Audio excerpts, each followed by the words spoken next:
Yo, what's going on guys? It is Midnight bringing you yet again another video on Fairy Tail. Now in today's video it's going to be the PvP tier list, which you can see up on the screen right now.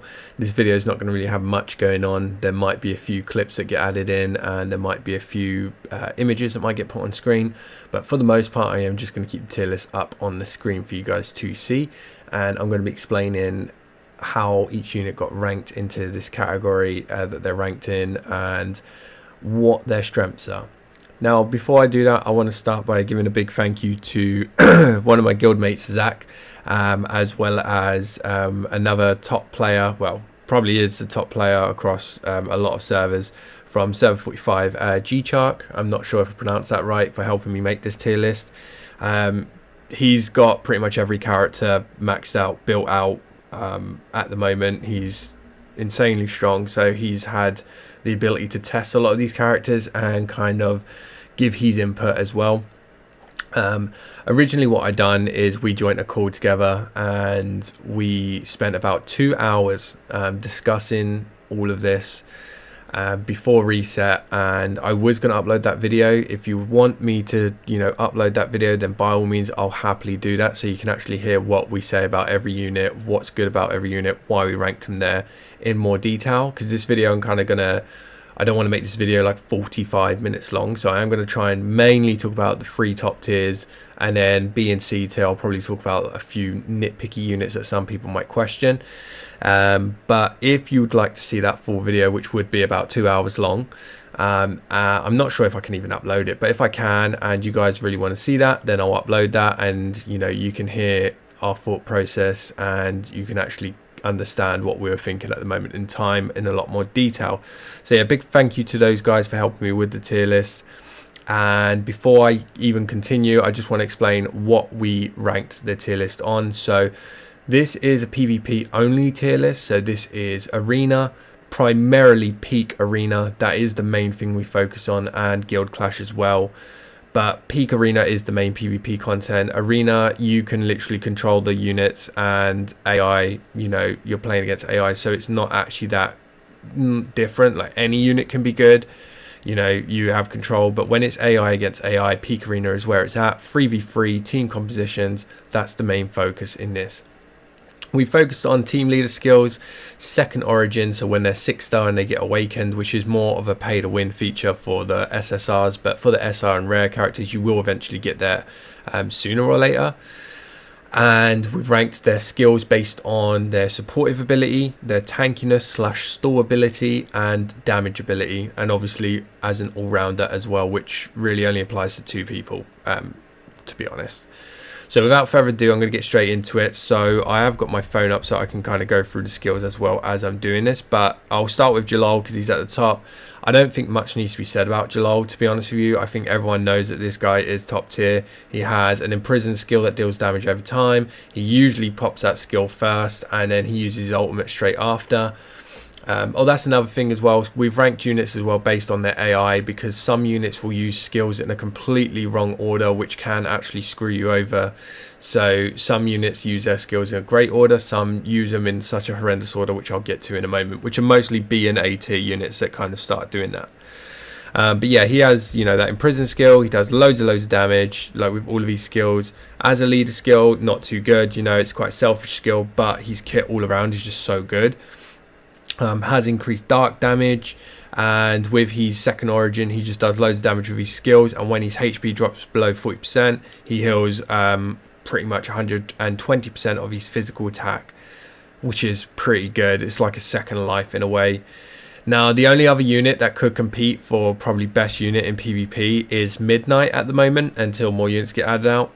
Again, Midnight is extremely strong, and the more you power him up, the more you get his second origin and stuff, the more stronger he gets. These 2 units go hand in hand, they work well together as well, and when Mira Jane comes out, Midnight is going to excel even more, possibly even getting top of the tier list at that point, just because of how much he can help with dark teams, which a lot of these teams are going to be focused about. He has a second skill, which is like a vortex that slows. He has a first skill, which is a vortex. He has a third skill. First skill, sorry, is a vortex. Third skill is a huge damage skill, which makes it so that he can't be targeted when he uses it. His fourth skill is a nuke, essentially. Pulls people in, does massive damage, then pushes them back away. Absolutely insane. His leader skill is a cooldown reduction of 15%. Again, top tier leader skill. His passive ability makes it so that he gives stacks of pain, and he can basically make it so that they take more dark damage because it lowers their dark defense up to 30 stacks. So you're looking at around about almost 40% extra dark damage once he uses all these skills. Then his second origin, he has increased damage reduction by 20%, making him an absolute beef ball of a tank. His second skill will make it so that every hit with Spiral Pain, so the slow move, will make it so that he has less cooldown for his ultimate skill by 0.1 second every time. And then his last awakening, when he uses his last skill or his ultimate skill, he gains a shield that blocks 80% of physical attack, and it lasts for 15 seconds, essentially making this guy near impossible to kill unless you use magic units. But the meta at the minute is not magic, because the only magic units DPS we have is Erza when she comes out, and maybe Brain. Juvia is more supportive, Gildarts is more tanky, Mystogan is more supportive, Wendy, she's support. There's no magic damage dealers at the moment until Luxus and Jose. That's about it. Erza is the next best thing. So if you can get him that, he is essentially a god. Like, I'm not even kidding. Like, he's insane. And he's probably like one of, if not the only one, that can compete with Jellal as top unit. Next up, we've got Juvia, which is a great unit, especially considering she's free to play. So if everyone has her, I strongly recommend you build this unit, especially for PvP. Honestly, not too much to say. She's just got so much support and so much utility with everything she does. She has an imprison skill with skill 1, which she uses first off in the fight. So you imprison. Then she uses skill 4, which stuns the enemy straight after. So you're essentially stun locking someone in a fight for the first 5 seconds of the match, right? Essentially, you are. Then her second skill makes it so that when she attacks an enemy, your team are more likely to land critical hits on them. Her third skill, even better, lowering physical and magical defense once she hits enemies with that, making her deal more damage as well as other people. Leader skills not too great, just increasing ice attack. Passive ability makes it so that once she casts Water Nebula, which is her ultimate skill, all allied wizards gain enhanced crit damage for 30% for 12 seconds. So after the first 5 seconds of the fight, everyone on your team is going to take or deal extra crit damage, which is really good. Her awakening, she gets max HP increase, absorb 25% of magic damage for 4 seconds. Has a shield once she uses Waterlock, so she has a shield when she starts. And her last one as well, with Juvia in the team, the damage reduction of Dark Guild enemies is reduced by 30%, which is good for people like Midnight, Cobra, Racer, which, as you can see here, are all top tier PvP players, as well as Hoteye. So she's going to be really good just in any team. Okay, she just really is going to be amazing in any team, especially against Midnight. She is probably the hardest counter to Midnight, if he even has one. I don't really know what much more to say about Juvia. She's just a great support unit overall. Racer is very unique, and once you build him up, he can essentially pop off. Okay, he's all about dodge. So he's all about dodge. Let me get his kit up. So his skill 1 increases his dodge rate, and I think I can't remember the exact percentage, but once you get it maxed out and you have him 6-star, it goes to around about 60% dodge for 4 seconds. Not to mention his leader skill increases dodge rate by 10% when you have it maxed out, so already you're looking at 70% dodge, not including building him up with energy crystals or anything like that. His skill 2 just does loads of damage. His skill 3 means he cannot be selected when he's being attacked, and his skill 4 reduces hit rate by the enemies as well, so meaning that they can't hit you as much. Then his passive ability, after casting flash attack, which is his first skill, you increase his physical attack and movement speed by 4 seconds by a certain amount, which again is really good. His awakening is he's immune to imprison, immune to reduce movement speed when having fast mode, which essentially is at the start of the game. You know, most units are going to use their imprison skills first. He's going to pop skill 1. He's going to be immune to all of that from the get-go, apart from stuns, okay, which is really good. He gets an increase of 10% HP and a skill cooldown. When he has fast mode, he has a 10% skill cooldown reduction when he uses fast mode. So after he uses skill 1, he'll have 10% skill cooldown, so that skill will be coming up a little bit quicker. Overall, he can just dodge teams for days upon end and deal a fair bit of damage as well. So he's so good at stalling. Taking no damage is so good. Like, you know, you've got people that build shields. Great, that's great. You know, you've got Wendy that can heal. That's great. But you're still going to be taking damage. Racer will completely avoid damage pretty much all the time, combining him with, you know, Evergreen, Cobra, and maybe some other units as well. The next unit I won't actually talk about too much because I'll be honest with you, there is not much to say about Ikuruga. The only reason why she's not SS tier is because she really is just a flat out big boy damage dealer with some built-in dodges in some of her skills. And her third skill kind of being like a vortex, pulling people in the middle. But honestly, Ikuruga, the main thing I will say about her is she has a wicked leader skill. Lowering the movement speed and attack speed of enemies by 30% is insanely strong. Her kit just does so much damage. Like, she just does massive damage at the moment. And when you get her, you know, awakened, her ultimate just essentially does more damage. It doesn't work that well in PvP because it's very rare that you'll get to use her ultimate 2 times, but essentially her ultimate will do more damage the more time you use skills. So we've only put her in S tier for that reason. She doesn't really have as much utility as people in the SS tier, but as a straight out damage dealer on your team, she is second to none, basically. Up there with Midnight and Jellal in terms of damage. Just the rest of her kit unfortunately lets her down with not being much use outside of just hitting hard.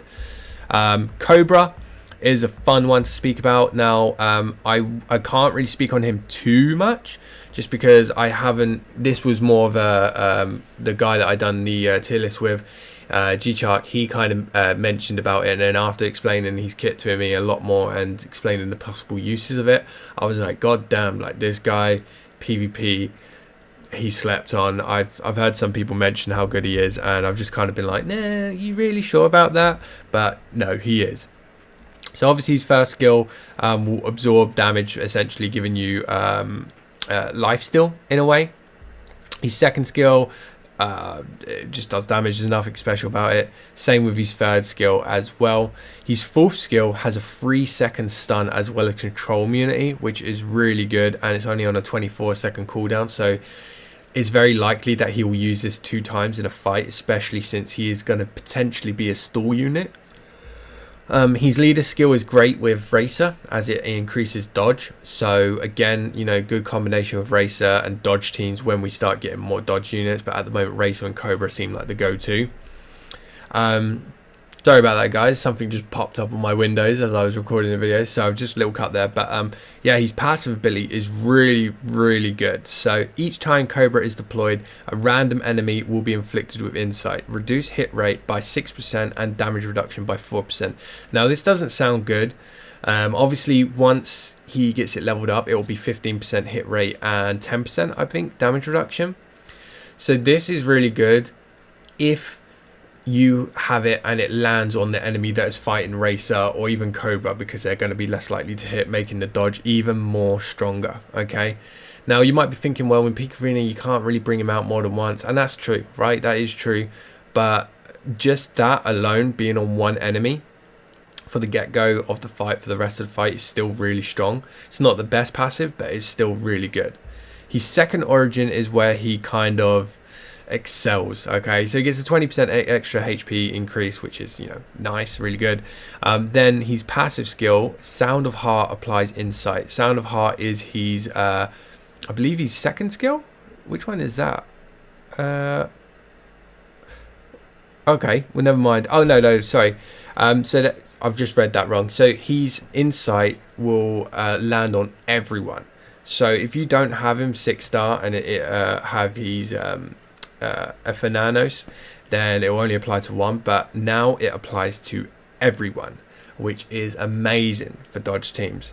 And then his last one is Cobra's skills have a 10% chance to inflict poison, which we think is going to be quite good for stall, because if you can stall and make him beefy with all this dodge in his kit as well as on dodge teams, and he's able to land poison, then he can just wiggle people down slowly one by one just with that poison, because it deals 25% of his physical attack every second for 6 seconds.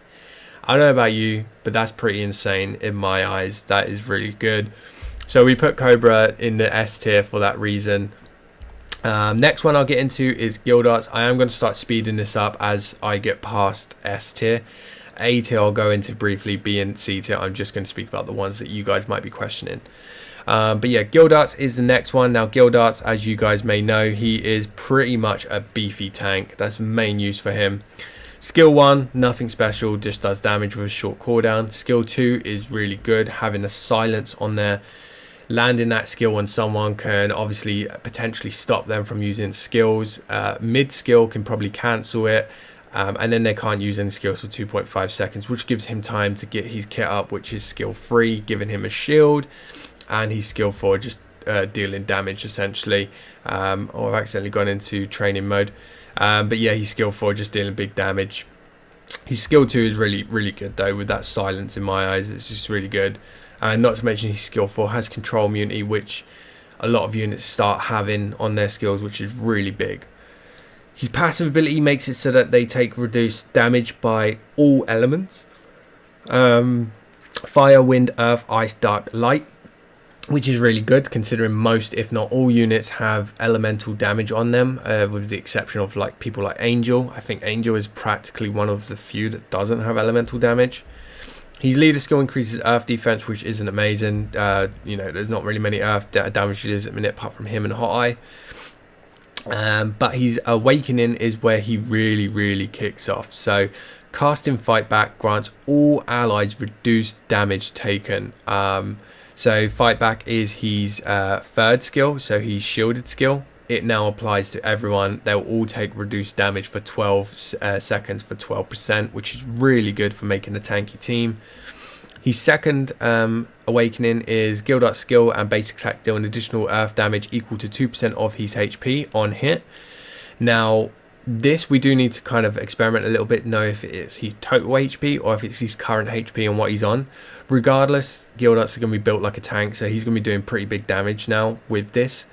Well, in making him a bit more damage dealing. And then his last skill will make it so that he's Crushing Evil skill will deal an additional earth damage equal to 20 of his HP on, I'm guessing that's 20%, but you know, it's not worded like that. 20% of HP on hit.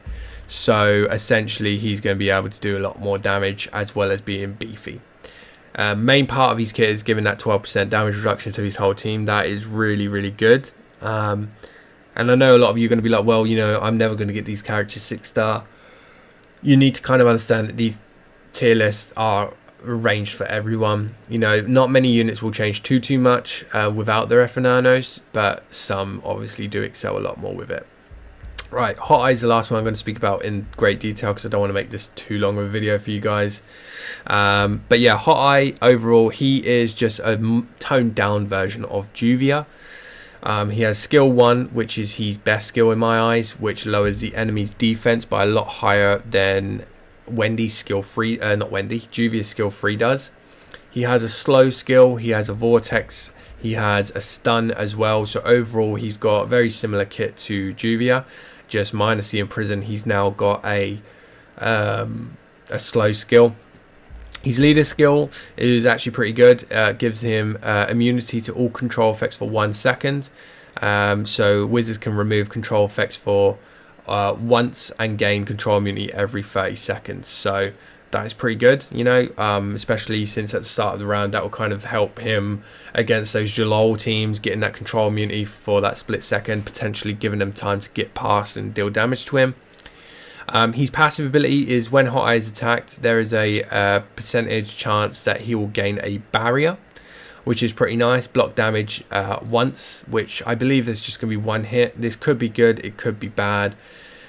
Again, something we need to test. Blocking damage, I assume it just means that you won't take damage, deal damage back to them. But if it's only once, let's say you're fighting Brain and you use his beam attack, what, you're going to block one of his damage ticks from his beam and the rest of them you're going to take? Doesn't seem too good to me, but we move. Then he's Awakening, increase attack, which is okay. You know, he's not really going to be a main damage dealer, but he can be if built correctly. And then extending the duration of his slow skill by 3 seconds and increasing its damage by 30%. Actually pretty good, I would say. And with Hoteye in the team, all deployed allied wizards will gain 4 stacks of barrier every 12 seconds, which blocks damage once and lasts for 10 seconds. So that's pretty good. The whole team will block 4 damage, 4 hits every 12 seconds. So you'll probably get that, you know, maybe happen twice in a fight, maybe 3 times, depending on the team that he's built with, which is the main reason why he's an S tier as well as the rest of his kit. Sorry, I'm yawning. I had a late night sleep making this tier list last night, so sorry about that. But yeah, that's Hoteye for you, and that's most of our S tier. Now, the A tier, I'm only really going to speak about briefly, apart from 2 units. There's 2 units that I do want to get into in a bit more detail than the rest, which is Lyon and Mystogan. Sorry, not Lyon and Mystogan. Yeah, Lyon and Mystogan, that's it. So Mystogan is someone that could potentially go higher. His kit is actually really good for PvP. The only downfall with him is we need to experiment a little bit more with that fear that he provides. For those of you who don't know, it's a debuff that essentially is a stun. It makes it so that they can't hit you for X amount of time, but they run away from you, and the same process.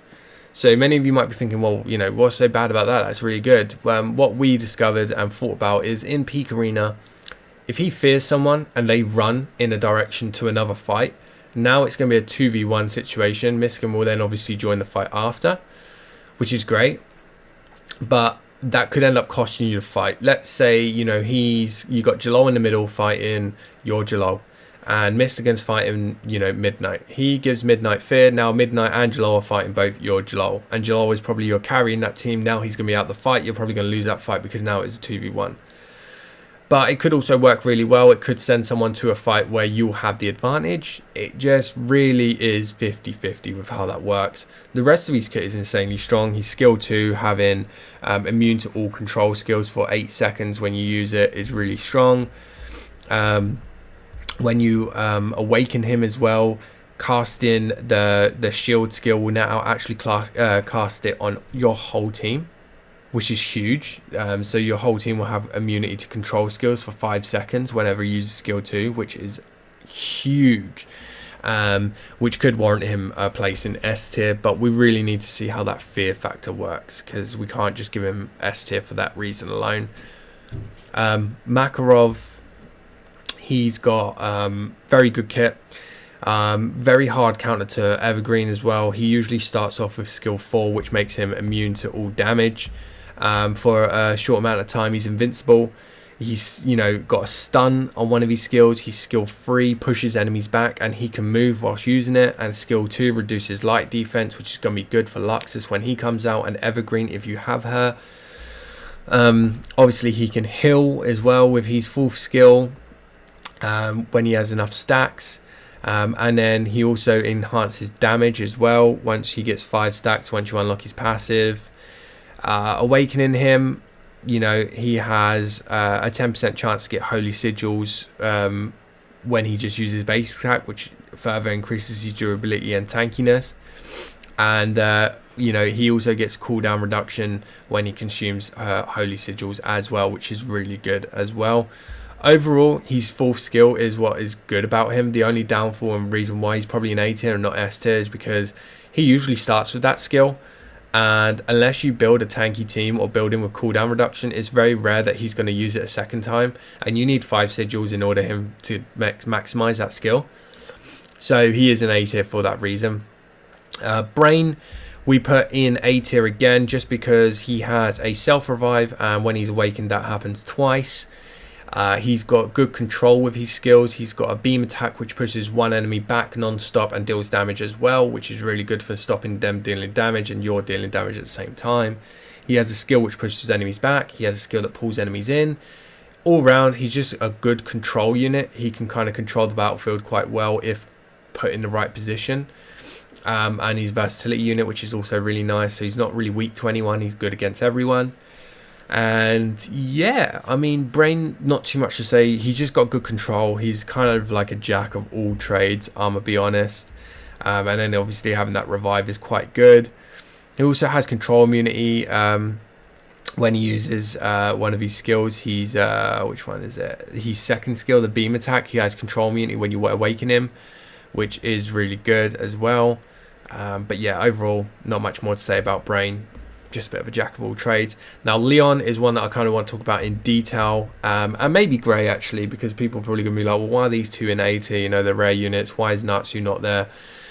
Lyon, when you look at his kit and you awaken him, he is insanely strong as a support for almost any team. Okay, skill 1, reduce movement speed. You think, it's not that bad. Skill 2 gives himself a shield. Skill 3 makes it so that they take more damage for 15% for 6 seconds, and skill 4 is a freeze, which is essentially is a stun, okay, for 2.5 seconds, which is great. Leader skill, reduced movement speed, is like a really crappy version of Ikuruga. Nothing too special there, but still really good. And then his passive ability. When Lyon is in the team, enemies with reduced movement speed will also be inflicted with enhanced damage taken, okay? This enhanced damage taken is 30%. So he has a skill that slows. You put him with Hoteye. Hoteye has a skill that slows. You put him with who else was it that's got a slow? There's a few other units that have got a slow, right? Put him with a unit that's got a slow, and all of a sudden everyone's dealing more damage. But when you awaken him, he has increased physical defense by 45% for skill 1, which is really good. Skill 2, when Lyon is in the team, enemies with freeze will also be inflicted with enhanced damage taken and reduced damage taken by 40%, or enhanced by 40%. And then his last one is when he uses Ice Make Eagle or Blizzard to deal damage to the enemy, there's a 15% chance to inflict freeze. Essentially, this guy has a potential ability to inflict freeze on everyone on the team. With his passive abilities as well, insanely strong. Once you start freezing enemies and slowing enemies down, he can deal big damage as a support on your team, and also stall as well. He's got tankiness. Lyon is just overall probably one of, if not the best rare character in the game. Now we'll talk about Grey, and then after that it kind of just goes downhill in what is being said about units, because there's only one thing to say really about the rest of them. Grey, again, very similar situation. He has skill 1, nothing special. Skill 2, reduced movement speed, good combo with Lyon there. Skill 3 has a stun, only 1 second, but a stun's a stun. Skill 4, reduce physical and magical defense of the enemy that's hit by it, and also inflict bleed damage equal to, I believe there's an increase in the percentage here, but at level 1 it's just 11%. But it inflicts bleed damage for 4 seconds based on his magic attack. Leader skill increases penetration, okay. And he's passive. When Grey uses Ice Blood, status is enhanced for 15% decrease of his HP. Each enhancement increases damage he deals by 5%. So essentially he does more damage. He does more damage with this whenever he uses any of his skills, essentially, or you know, with his passive ability constantly being on there. And then his awakening skills, he has increased HP, making him durable. Gain reduced damage taken upon gaining Ice Blood, so making him take less damage for 20%. And then his last skill is with Ice Blood, it can be activated regardless of HP level, directly gaining Ice Blood 5, enhancing his damage. So essentially the way Grey should be played is he can stall out teams with his bleed damage. It's one of those things we put him in A tier because similar to Mystogan, we need to test him. But he can stall out because he's quite tanky, and he can do bleed damage with his ultimate quite consistently, especially with the short cooldown that he's got. So that was the main reason why we got him in A tier. He is a stalling units in this game in Peak Arena is severely underestimated in my eyes and can carry teams heavily. Heaven's Will Erza. I know many people are going to be like, she's not out yet, why have you ranked her? But obviously we've looked at her kit. We will do the other characters as they get released, but Heaven's Will Erza, before she's released, we believe she will be A tier. The only problem with her is she does do loads of damage. She is like a really crappy version of Ikuruga. Her leader skill is not as good. She probably doesn't deal as much damage as Ikuruga because her damage output is strongly relying on getting stacks of pentagram, which is only going to be given if she uses skills in a certain order, in a certain way, which on Peak Arena she probably won't be doing that because it will be AI playing her. So it will be something that might be changed in the future, but given how some units don't, you know, use their skills in the correct order, Erza is probably going to follow that pattern because she severely relies on you to play her in a way to get her skills to work in the correct way. So that's why she's an A tier, but she still does huge damage, enough damage to warrant her a high tier. And her ultimate skill as well, even though that's where all the stacks are going to increase her damage on, by the time she uses her ultimate one time, you won't have a lot of stacks, so you'll probably only have enough to get the first or second buff that it has. But you know, the 8.8% for 4 stacks or 7 stacks for 22% is very rare that you're going to have 20 stacks and have that 44% increase in damage. And it's very rare that she's going to use her ultimate skill 2 times in a fight because she just, you know, it's 44-second cooldown, and you know, most peak arena fights last about 30 seconds. You know, she might use it twice, but by the time she uses it the second time, you're probably fighting one-on-one. It's not that big of a deal. So yeah, that's why we've got her there. Evergreen falls under the same category. You know, she has a strong counter. Like, a lot of people can counter her because she starts the fight with her Petrify skill. So people like Makarov just counter her straight away. And her skill 1 can sometimes cost you the fight as well, because she does deal damage and go round in a clockwise manner. But the problem with that is she might end up getting aggro from someone else or losing aggro of who she's fighting. But if you put her in the right spot and she uses skill 1, then uses her ultimate, she could essentially nuke the whole team given the positioning that she could be in. And her skill 1 has got a short cooldown, so she can consistently use that and dodge. But it's just the fact that she always starts with a Petrify skill, and it gets countered quite easily by a lot of people that use control immunity skills from the get-go. So then you're just relying on her skill 1 for the rest of the fight. Wendy, very short and simple. She doesn't really bring much to the table. The only main thing that she has is that heal. It's, you know, it's a very, very strong heal, I'll give her that, but that's kind of the only real thing she's got going for her at the moment. I think a lot of people are using her, but I feel like it's just the heal that we're using her for. Once we start getting stronger units and things like that, she just loses value a lot. She just doesn't do enough damage. You know, she has skill 2, which does quite a bit of damage and a little bit of knockback, but apart from that, her whole kit is really just dependent on healing. Bisca, we've got an A tier. I'm going to be really short and simple with you. The main use for her is that skill 1. You put her in a team, she uses skill 1, she nukes the enemy. You can deal a lot of damage, potentially even killing the enemy. Who knows if you build her strong enough. She has control immunity and damage reduction while she uses that. And yeah, that is pretty much it, really. There's not much more to say about her. She kind of is like the gatekeeper. Her and Wendy are the gatekeeper of A and B tier. B tier, there's honestly not too much to say about these units. Gargiel is just a decent all-round damage dealer and tank. He's not good in one category, but he's not amazing in any of them. He's not bad, so we kind of put him in B tier. He was A tier, but then we kind of thought we needed someone to be a gatekeeper of B tier, and Gargiel was probably the best fit. Erza just does loads of damage. He doesn't really have any. He's very selfish. He just does damage in his kit, but there's so many other good damage dealers in the game. You don't really need to have him, and there's not really anything special about his awakening skills, if I'm truthful with you. He just has damage reduction, and yeah, he doesn't really do too much, right? Lucy is quite unique in the sense that it's very rare you'll put her on a team for this reason, but the main thing for Lucy while she's there is her passive skill with Lucy in the team Targets have been stunned, frozen, or imprisoned will take extra damage. So good with Lyon if you're making a free-to-play team.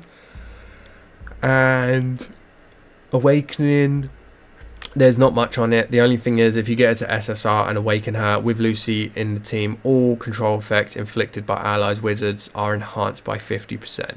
This could be amazing, okay? So Lucy's going to be really, really good with Lyon. Put those two together with someone else as your main damage dealer and you've got a solid team. But aside from that, she really doesn't have much use. She's really just there for her passive and if you awaken her to SSR. Elfman, honestly, there's not much to say. He's meant to be a tank, but he's just not a tank. He's just got a lot of utility in his skills, even though they are really crappy versions of, you know, stuns, fear, and things like that. So that's why he's in B tier, because all the C tier units you're going to see, they just don't bring much to the table. Natsu is good. The only downfall with Natsu is a lot of his skills take so long to wind up and use that enemies can just hit him and he's always going to take damage when he uses a skill. Aside from that, the burn damage is not amazing in PvP. It's great in PvE. It's just not amazing in PvP, so that's why he's in B tier. I know many people are going to be sad about that, but he just isn't actually as good as people think he is in PvP. And then you got Kana. Kana is very, very selfish in her kit. Her main reason why she's up this high is she has on her passive, when casting a skill, Kana has a 30% chance to gain increased enhanced damage by 20%. And a chance to increase reduced damage taken as well for 6 seconds, and that is quite a strong percentage, 50% increased damage and 30% damage reduction, but obviously it's a percentage chance that it will happen, it's not guaranteed. Her leader skill is okay. With Kana as a captain, each of Kana's basic attacks has a 6% chance to inflict stun on hit, and this is a 3-second cooldown and it's a 1-second stun. So, as you can see, they're like the main things you've got for her. Other than that, she really doesn't have much to bring to the table. Her skills are very lackluster. She has a silence on her skill too, which is probably her best skill. But, you know, all of her kit is strongly dependent on luck, which makes sense for the unit. But, you know, that just can't warrant her any higher than B, to be honest. You know, she can pop off, but she can also do nothing all game. So, that's that. C tier, I'm just going to quickly speed through this. Kageyama, Macau, and Levy, especially Macau and Kageyama, are absolutely useless. Just do not bring them to the team. Levy has very minimal use, but she's trying to be a jack of all trades and she's a jack of none. Altair has a heal skill and doesn't really bring much more to the table apart from that, and you can just be knocked out of that heal bubble. And she has a stun. Great, everyone has a stun at this point in the game. Nothing useful about her. Sherry can be good. She's got poison on her skills as well as some decent skills for damage, but apart from that, again, nothing useful. Totemaru is actually not that bad. The only problem with him is he is just so dependent on fire damage.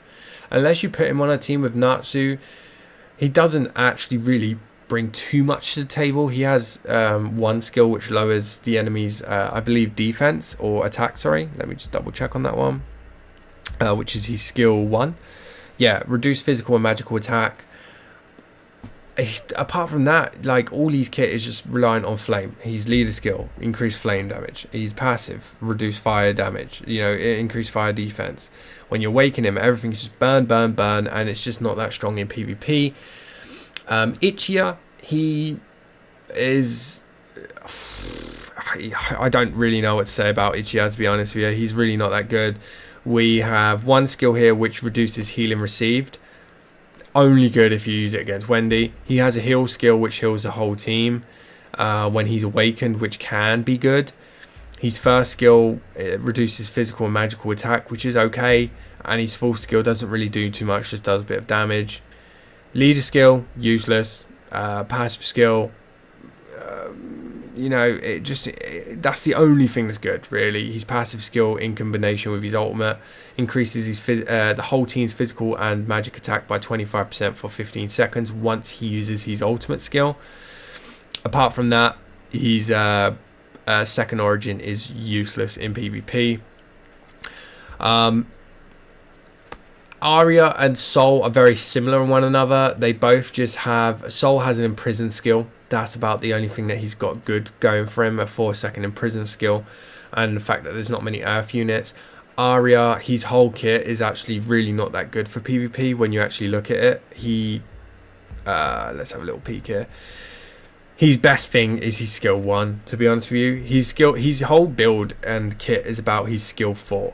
But you're only going to use it one time in a fight, right? He has skill 4, increased damage reduction by 25% for 1.5 seconds. No one's going to be hitting you because your skill 4 is going to be stun locking them, so that's pointless.